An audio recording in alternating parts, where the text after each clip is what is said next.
அந்த குரு தத்துவம் வேலை செஞ்சு உன்னை பூரணத்துக்கே கொண்டு போயிடும். குரு எப்படி இருக்காருங்கிறது நீ எடை போட வேண்டாம் அப்படின்னு இல்லை போட்டிருக்கு. அதனால் நம்ம இந்த பிறவியானது கடவுளை நினைக்கிறதுக்காக மட்டும்தான். அதை எப்படியெல்லாம் நம்ம நினச்சிக்க முடியுமோ அப்படியெல்லாம் நம்ம முயற்சி பண்ணிகிட்டே இருக்கணும். யோகிஜி இன்னொன்று சொல்வார், இந்த முயற்சி தான் தபஸ்ன்னு சொல்வார்.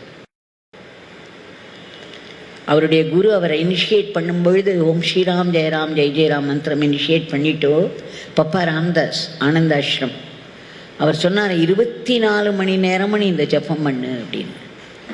அவர் சொன்னார், அது ஒரு வாழ் மாதிரி எனக்குள்ளே போய் வேலை பண்ணிட்டு அந்த சமயத்தில் நான் 24 மணி நேரமும் சொல்ல முடிஞ்சுதான்னு எனக்கு தெரியாது. Not that this beggar did it all the 24 hours, but this beggar was trying and trying and trying. சொல்லிட்டு என்கிட்ட சொன்னார், Devki, this trying is tapasya. நம்ம சின்ன சின்ன முயற்சியிலேருந்து பெரிய முயற்சி வரலும் கடவுளை நோக்கி என்ன பண்ணினாலும் தபஸ் தான்.